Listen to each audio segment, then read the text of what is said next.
Hello all, it's me Andy from Blitz Gaming. Hope you're all having a great day. It's miserable in the UK and yeah, I've still got a bit of a croaky throat, so sorry for that. Today's video, Company Hero 3, benchmarked it from 720p all the way to 1440p. Let's see how it comes out. Plus, we obviously do a bit of a review from the first one to number 3. Okay, the biggest problem there is at the moment is, well, the biggest complaint I should say is textures. Now, it doesn't help with Relic or Sega, depends who's running the show, that the texture tab is greyed out. And now the only way I found out to get it on, you have to have a minimum of 6 gigabyte of video RAM, otherwise it stays greyed out. Now I still think if you've got 2 gig of video memory, it automatically sets to 2 gig of video memory regardless of what it says on the screen. On my screen it always usually stays at high. Don't know why it always picks higher in the grey, but I'm pretty sure it's on low. And if on me got 4 gig of video memory, it automatically goes to medium settings. Now I can't be 100% sure, but when I've looked at the screenshots, that seems to be the way it's gone on the textures. Yeah, they really do need to fix that tab.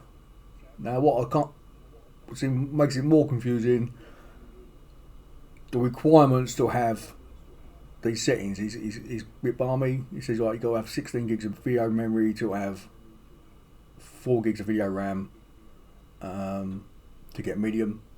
Now, okay, most people I think would have that. So yeah, I've got that on literally all my cards, and I still get a greyed out tab until I go to a 6 gig upwards of video RAM. Then it allows me to go up to high, and to have ultra, you've got to have, yeah, this is the real worst one, 30 gig system memory and a minimum of 16 gig video RAM for ultra textures. Now, I'm not being on water Relic.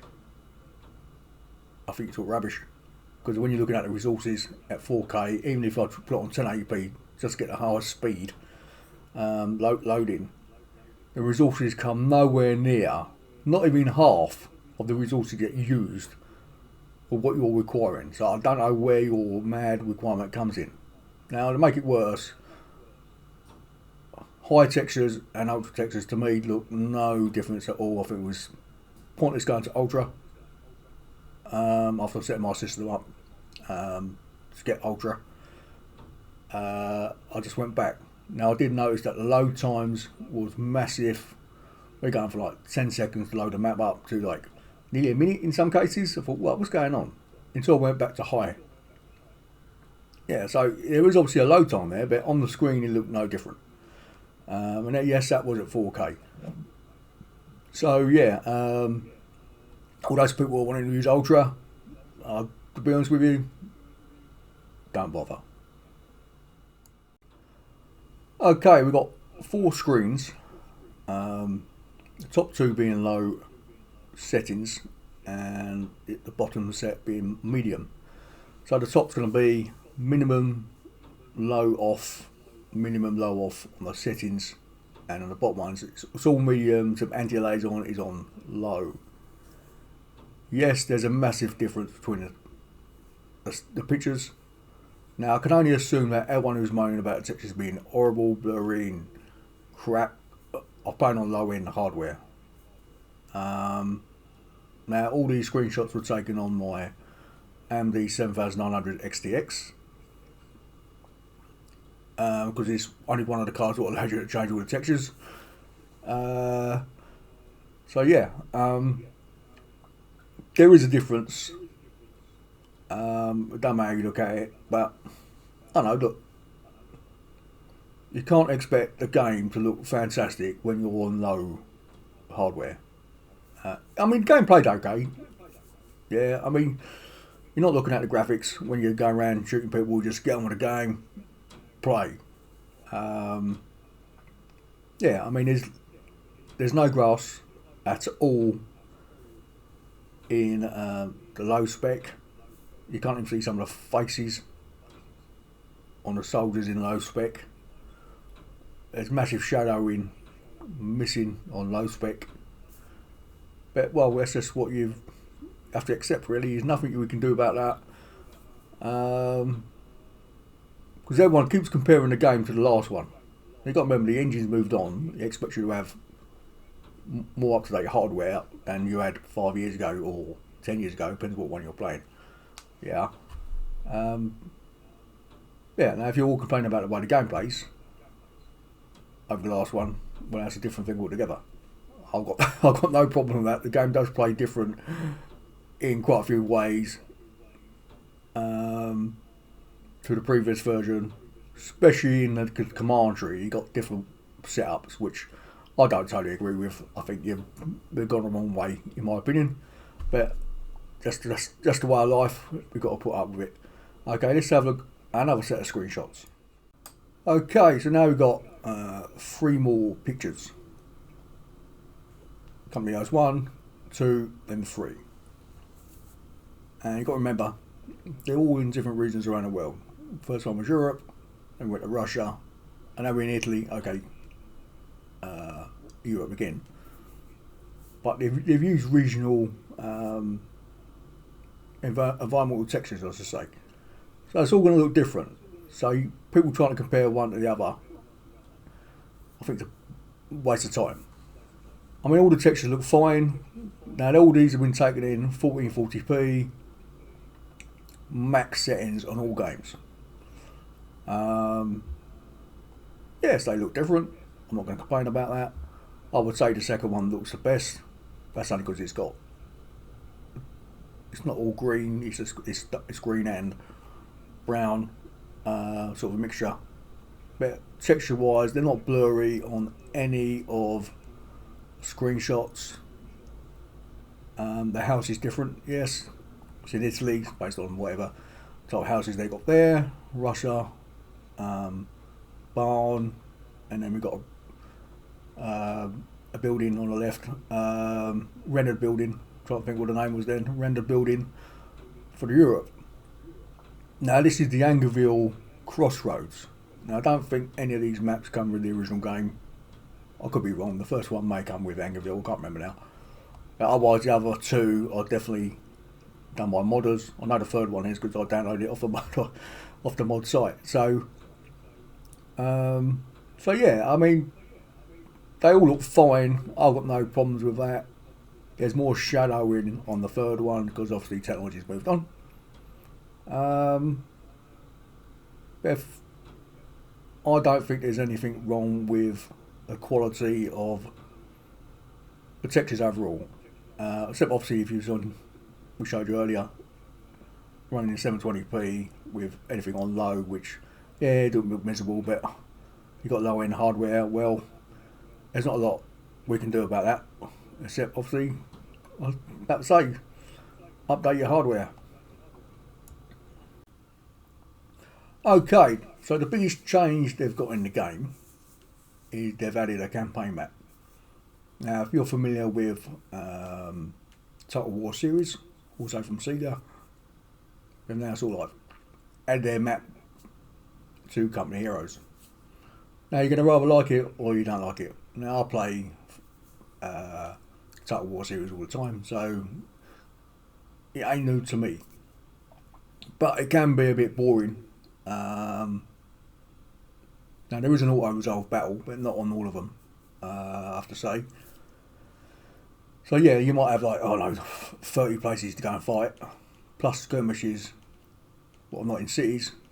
So yeah, it could be quite winded and tedious boring in sometimes playing a game. Where in number 1, you just had a set maps. No campaign map, just one map followed after another map, and I think it might have been 8 or 9 together. You just got start to finish. It was great. I've got no problem with that. Fast, but you always got the problem where it's too fast. So I'm bored now. I'm finished the game.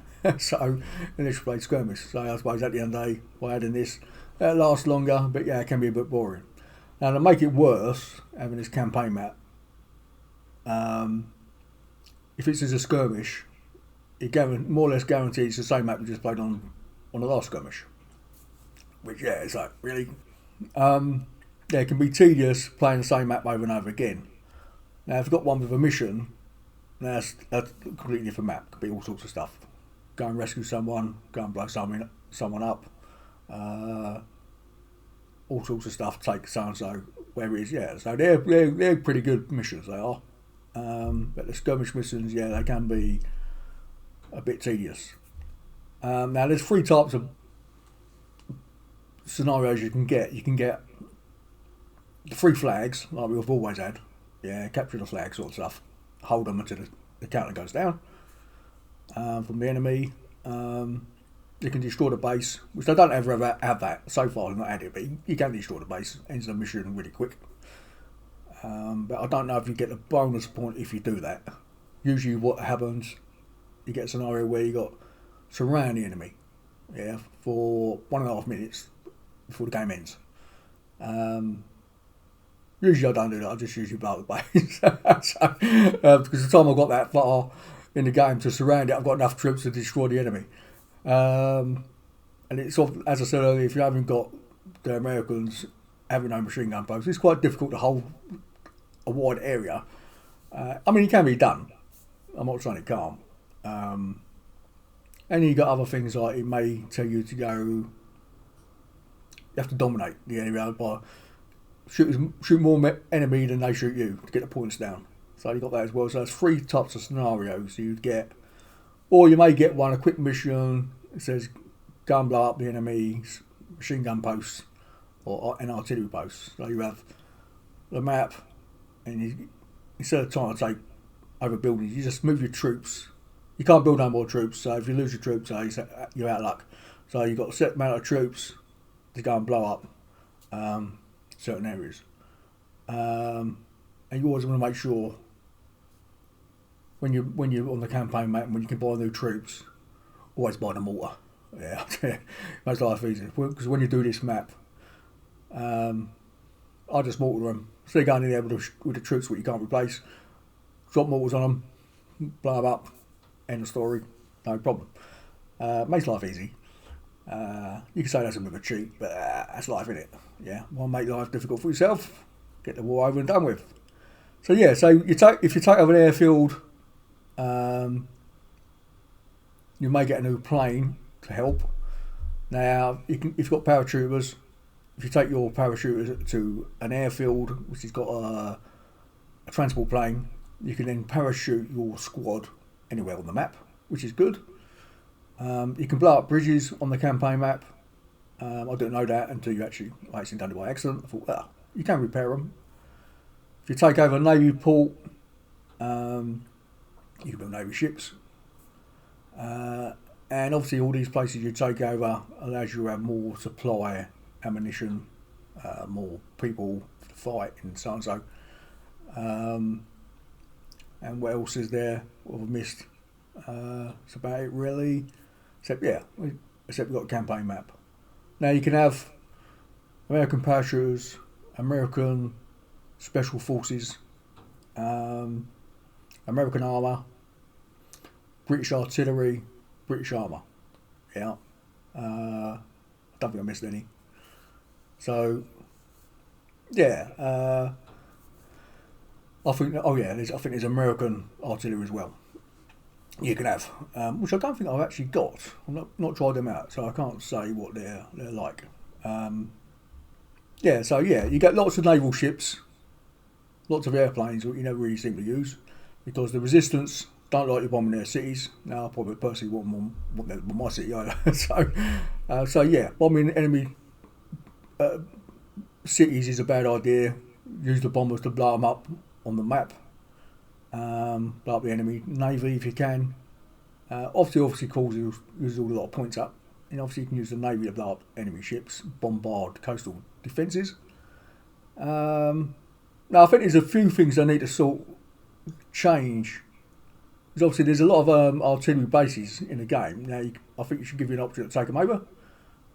Now if you take over like a howitzer or an artillery piece, you should be able to use it against the enemy. It's like, or an anti-tank gun on the beach, using it to fire against an enemy ship. That doesn't seem to have an option at this moment in time. Yeah, just it would be different sort of play, really. So yeah, the campaign map, yeah, it's good. As I said, you either like it or you don't like it. I just think it brings a different aspect to the game. Gives you two types of games in one, I would say. Yeah, I'm not saying it's a bad thing or a good thing. It's really entirely up to you if you like it or not. Okay, it's enough of me nattering. Let's move on to system setup and benchmarking. So, we have three systems, not just one. We've got our normal system, Intel 13600K. We've got AMD's Ryzen 5600G. And Intel's 12th gen 12100. The reason we've done this because if you look at the setups going through, 4 cores only allows you to go cap at 30 frames a second, recommended. 6 cores upwards allows you to go 60 frames. So we've got the 5600G to go, obviously sort of equal between the 3600K, and plus we get to use the IGP. So yeah, there's that. Now, as a note, when it comes to NVIDIA driver, I've used a hotfix driver. You have to go to their game site and type hotfix in their search engine, and it comes up with the driver. If you go to the normal driver menu, it won't come up with the hotfix. This fixes the CPU being used too much. So yeah, probably don't do nothing to the game, but it does fix the CPU problem. Okay, memory wise, they've all got DDR4. AMD system has 3600 MHz, where the other two have 3200 MHz.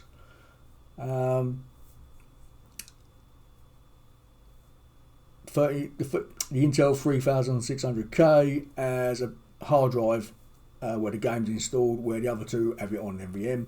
But we're not testing hard drives, so should be fine. Otherwise, yeah, everything's quite equal, except the power supply is all different because we test power supplies. Otherwise, there won't be no difference anywhere else.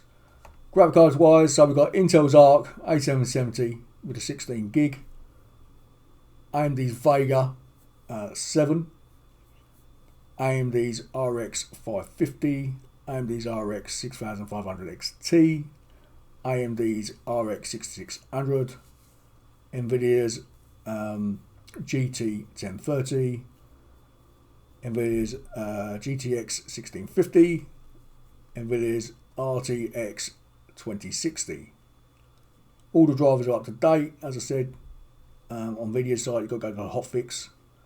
We're not losing the latest AMD driver. We're using just the one before. Intel's, yes, it's the 4126, their latest driver they've got going. So yeah, hopefully everything's working fine. The game version's 106. So we're up to date on the game, even though they released the patch today, 107. So yeah. So let's see how it goes. Let's get on with the benchmarking. Okay, setting wise, exclusive full screen, 720p, 1080p, 1440p, and you see there that the textures is actually on low. So we're basically saying it's grayed out. Otherwise, we'll just say it's going to be on low. Well, I think it should be on low or medium. Okay, let's go on with it. Okay, we're on AMD's 5600G system. I will switch between one and the other, but on the charts it will show you all the setups and benchmarks on the charts.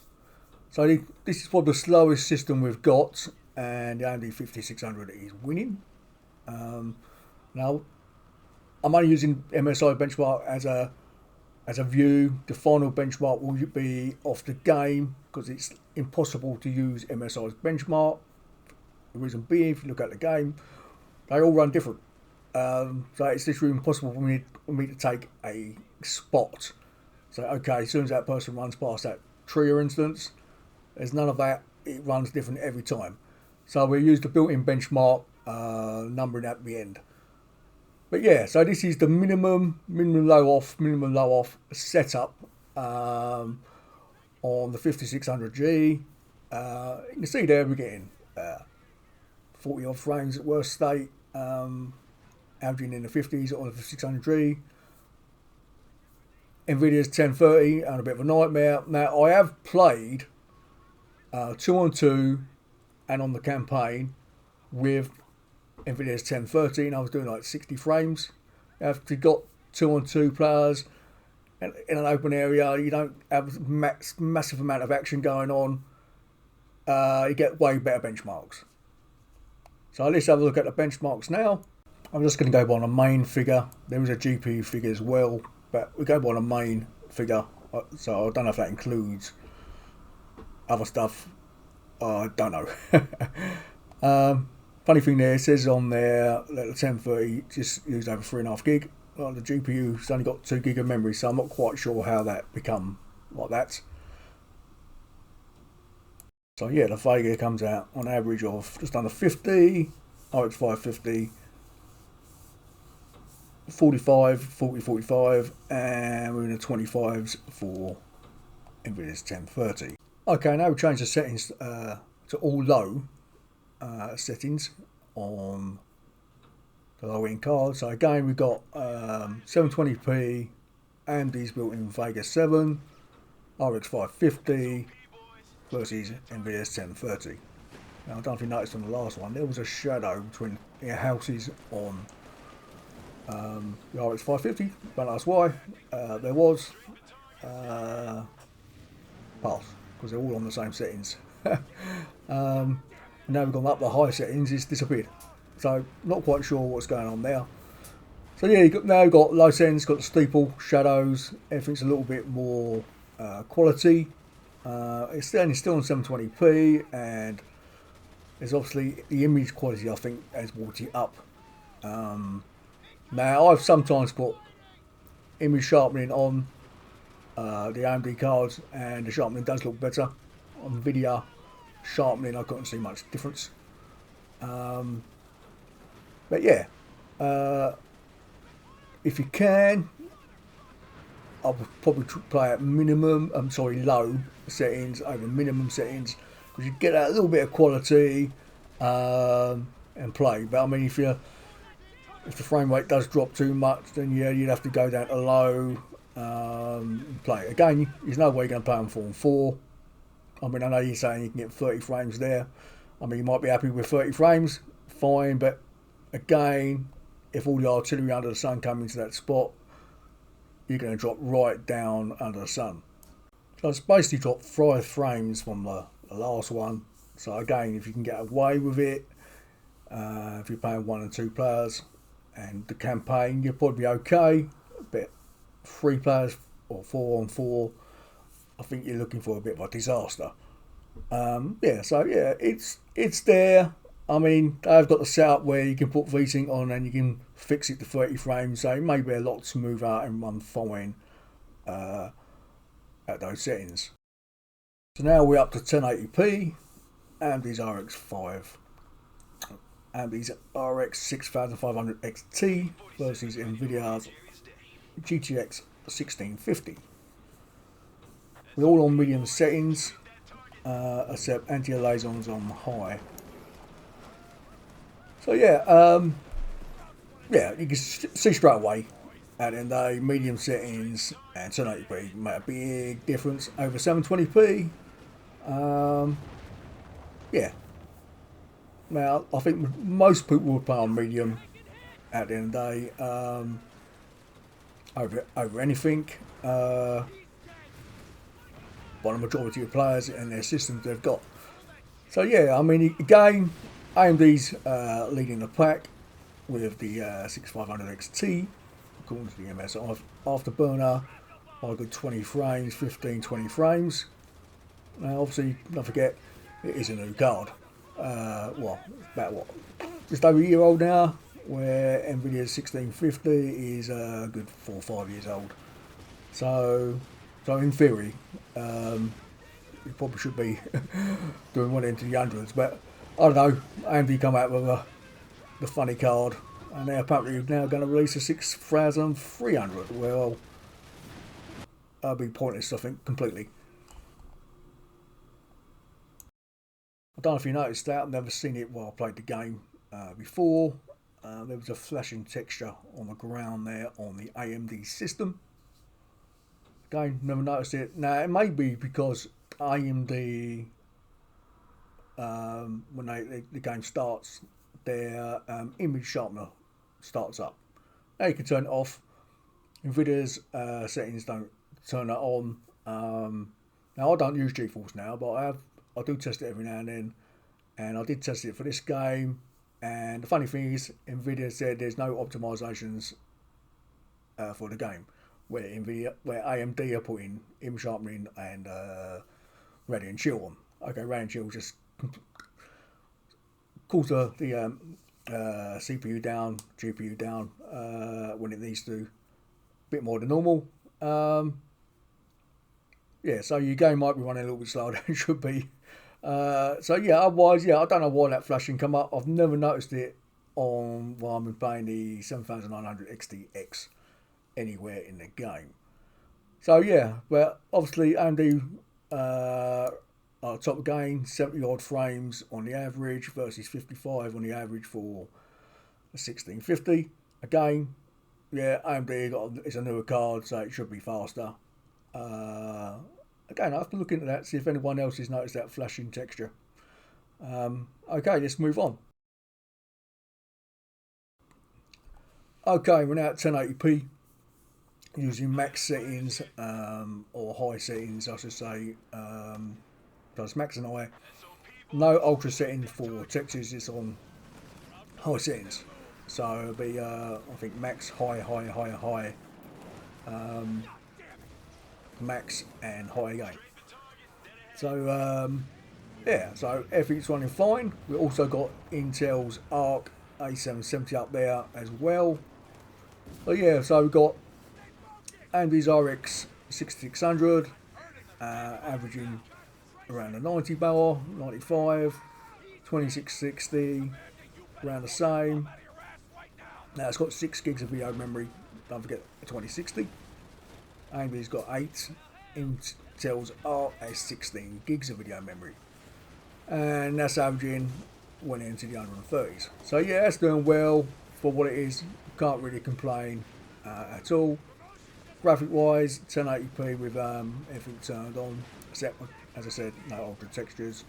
Yeah, it's nice and crisp at the end of the day. Not you can really see a lot on that screen, but it's a lot better than the others.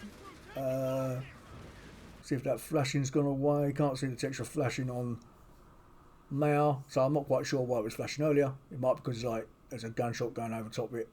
Don't know. Now I don't know if you noticed that one thing you can see straight away where you got 3 screens together.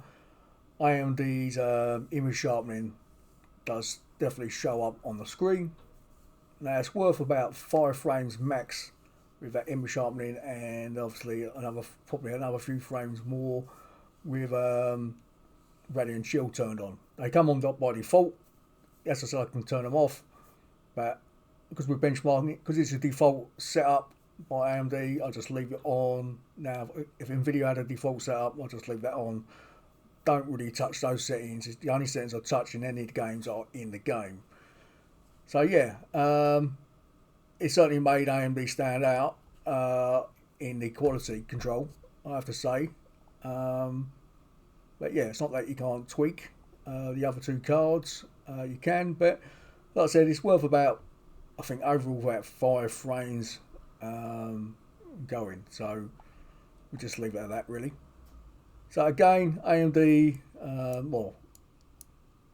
so we're doing 88 for AMD, average 96 for the 2060, and we're doing well up to the 127 for Nvidia's Arc. Again, if you turn those little tweaks off on the AMD card by default, you may got over the 90 barrier and close the gap on the 2060. But otherwise, yeah, Depends what you want. I mean, I look at it this way. If I'm doing 100 frames, if I can get a bit more quality out of the picture quality, I'm going to leave it as is. And as I said, it's a default setting by AMD. So now we're up to 1440p. Again, sharper picture, and it does show up. Even the Intel's Arc looks good, nice and crisp as well. So yeah, still got a good frame rate on all the cards. Basically, what was it, 65, 70, 100 for Intel's Arc. So again, yeah, Intel's Arc has no problem, lots of memory, and obviously it's the newest card of the batch. Not sure if it's like a year old yet, is it? So it does well at the end of the day. I mean, it's a nice card, but price-wise, the RX 6600 is the best budget card, I think, on the market. I mean, when you pick it up for about 250 quid, 250 pounds. So I think you can't really say no to that. 250 pound, and every game I think I've tested, you can have it on literally max settings and get quite easily 60 frames a second. So not a problem for that card. So overall, the RX 6600 and NVIDIA 2060 pretty close. 2060 just edging out by 4 or 5 frames, and obviously Intel's Arc, we're up there on the 100. So yeah, there's a bit of a boost there for Intel Arc, can't complain there at all. Talking nearly 35 frames over the opposition, no problems at all. Now while we're on here at 1440p, now to have this setting, it says you've got to have 16 gigs of memory and a minimum of I think 4 gig of video RAM or 8 gig of video RAM. But if you look at the video RAM being used, or the system memory, we're nowhere near 16 gigs. So I'm not quite sure why Reddit have said you've got to have this massive amount of memory being used. I've never seen it go over 10 gig yet. So, and obviously for Ultra, which says you've got a 32 gig system, beyond me, really, I can't quite work out what's going on. I think they've got a problem with their engine, and they're sort of like saying, well, to get around the problem, if you have this, it works. Well, okay, fine, yeah, it does work. But yeah, overall the game does need optimization and here and there. I mean, okay, I've played it literally the whole campaign, the Italian campaign, nearly finished it now. A few bits I've got to finish off, then we move on to the African campaign. But I mean, it works for me, but okay, as I said earlier, I've got a pretty decent system, so it's not so bad for me. But even I did play, like I said, 2 games on the 1030 at 720p. Yeah, I played, got on with it, won both of the games. Really depends what you want, but obviously all the complaints on the net I've seen, I thought, well, it doesn't seem to add up to what you're saying. It seems to play well. I mean, as I said, I've just tested it on literally 8 graphic cards, and one of them being an IGP. So okay, I mean, I've got it to work. And you're saying, well, we don't play. And I thought, well, it's never crashed on me. I've always managed to get it started. I've got no problem with the sound. Yeah, no problem. Okay, just quickly listen to the sound, because a lot of people complain about the sound as well. Personally, I've had no problem with the sound at all since I've had it.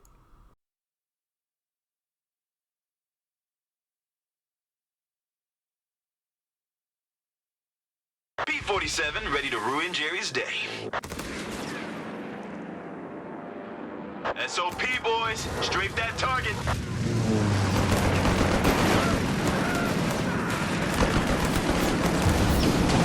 Infantry, get to cover! Strafe the target, dead ahead.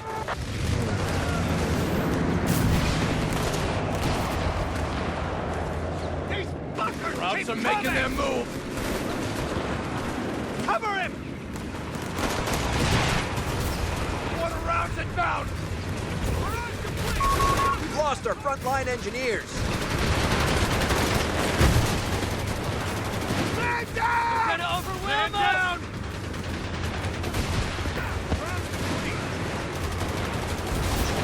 Get to low later, goddammit!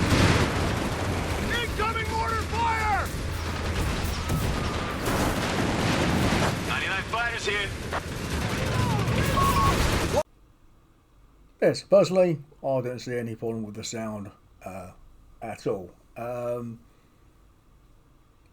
not saying there isn't any, but I mean, people are not saying a machine gun sounds like a machine gun. Well, I can't say if it does or not. I don't have a machine gun to actually check. So, don't know. I mean, otherwise it just sounded fine to me. Just got on and played the game. End of story. Okay, we've got the charts up at last. You can see straight away AMD dominates. Budget end at 720p. And to make worse, the IGP is the one that's always winning. Now I've got the IGP set to 4 gig in the settings. So then you've got the RX 550, also 4 gig, followed by NVIDIA's 1030, which only has 2 gig, which is probably the main reason why it's slacking down a lot. Just because, in case you don't understand the settings, well, I've got minimum, low, low, low, all that stuff. If you look at it on the right, that's the order they go in. So the first one will be low image quality, low physics, low shadows, and etc. So just in case you don't understand what we've got going on there, that's where it is. The reason I've done it like that because it doesn't allow you to like automatic setup where you can go automatic ultra and it does the rest for you, or automatic low. It doesn't. You've got to do them all separate. So we've just done it that way for a change. So yeah, again, AMD dominates. AMD's IGP has no problem. And when we go up to low settings, which is if you can get away with it, it definitely has the better quality. It's got a bit of shadow in there. It's sharper. And yeah, again, we're in the 40s and in the 20s. Average for the 1% low. Now, so I didn't see any freezing. If there was, there's literally once in a blue moon playing a game. I know some people have said they got freezing on the game, but I never had any freezing while I played the game. I will show a video where I have played on the AMD's low end system, playing 2-on-2, just to show what it's like. Instead of the 4-on-4 which he's got in the benchmark. We switch up to 1080p, medium settings, and you can see straight away that AMD's again dominating the arena. Now if you notice with the 13600K, she's got like a 15 frames lead over AMD's 5600G. Now the 13600K is got a turbo of 5.1 gig. Where AMD's 5600G has a turbo of 4.4, I believe. So yeah, there's a big difference between the two. Price wise, there's a massive difference between the two. AMD's 5600G is coming in about £120, where Intel's 13600K, depends where you go, it's around £300 to £360. Again, depends where you go. Up to the higher settings, you can see there's a bit of a drop, not too much, but there's a drop. It's still playable, but I'd probably go down to medium because you get a way better frame rate, especially if you got the Nvidia 1650. Now, as I said earlier, if you put VSync on and cap it, it runs a lot better. A lot smoother than what we've got here, because obviously we've got it uncapped with no VSync on to get the highest frame rate going. Simple as that, really. If you can, try and cap it to 60 frames. I mean, it plays fine at 60 frames. It may not be able to do it on the 12100 because it's only got 4 cores. I'm pretty sure you've got to have more than 4 cores to cap it at 60 frames. Otherwise, it will default to 30. Yeah, this is one of the reasons why I've done the settings this way and the benchmarking this way, because it's just really awkward to set up. Bit of a pain really, but that's life. We got there in the end, trying to find out the best way. But yeah, if you can, yeah, you want to try and cap it with VSync on. Okay, we go up to next tier. Now we've got high textures turned on, where the others had medium. Otherwise everything's the same. Now you can see straight away that now we've got Intel's Arc on there. It literally walks away with the benchmarks. We talk about, well, on all three CPUs we're doing 120 odds and 1% lows in the 70 odds. So yeah, has no problem playing this game at all. Yeah, AMD's RX 6600 coming at the bottom of the range. Game got a good frame rate, but it's been beat out slightly by the NVIDIA 2060. The NVIDIA 2060 has only got 6 gig of video memory, where the other one's got 8 gig, and Arc's got 16 gig. So yeah, there's a bit going on there. Try to work out what's the best way to go. It's not all about memory, but obviously Arc really dominates this game at this time. I don't see the other cards ever catching up with it. I think no, it's very well optimized, very well done for Intel, and yeah, it's plays great. Can't complain at all really there at all. Price on the cards, you can see there. Intel's Arc is basically 360. NVIDIA's 3060. I know we ain't got a 3060. If you can get a 2060. When I bought this one, it ain't that far from 3060. So unless you got lucky, I mean, I did get lucky when I bought this one, but they all seem to be listed very close to the 3060 these days. So I've got the 3060 up there instead. RX 6600, 260. So yeah, basically price wise, yeah, the faster the card, the more the money. So yeah, there's a big difference in a frame rate between AMD's RX 6600 versus the Arc. I wasn't bothered about a 3060, the amount of money they want for it. Most of the benchmarks I'm doing these days, in Intel's Arc is now really beginning to dominate that price bracket. I know there's another £30 difference between the two. But mind you, it depends what 3060 you buy. Some of the 3060s are still over £400, which is stupid. Yeah, Intel's now doing good drivers, and the car's now starting to show its power. Game we look at 1440p. Intel's Arc is winning by a good 20 odd frames over the competition.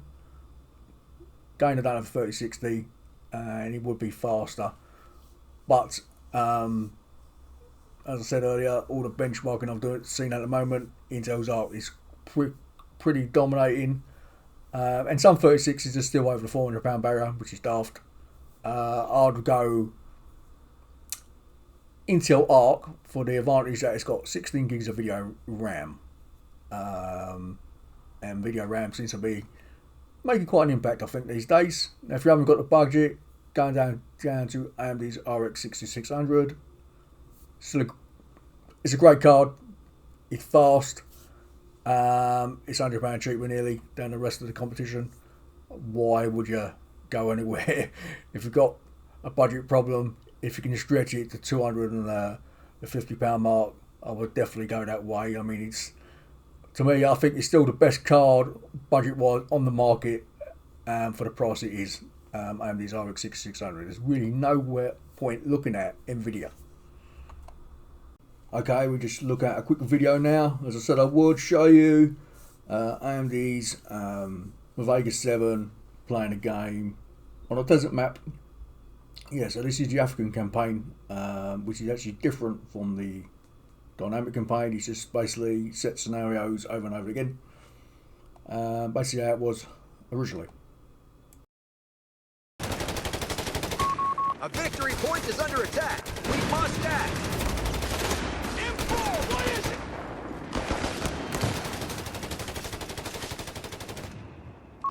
Half-track deploying as ordered.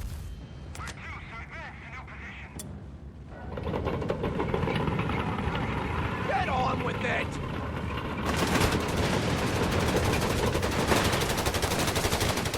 Reasonable guys up front and center.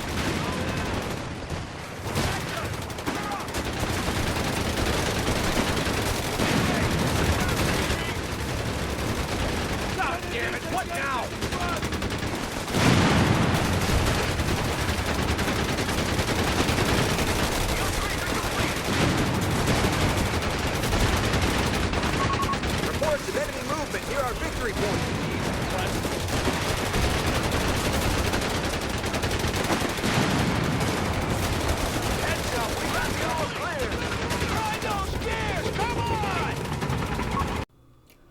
Okay, conclusion. Is it worth buying? Well, that's entirely up to you, really. Again, I personally had no real problems with the game, with sound, graphics being blurry or anything like that. Proof to you, AMD 720 Vega at 720p played fine, even on Nvidia's 1030, which is worse. It played. Yeah, okay, it's 720p, low settings, but well, what do you expect? I mean, those cards are old. I mean, we're talking old, and this is a new game. So there's got to be some where it's got to be given, take.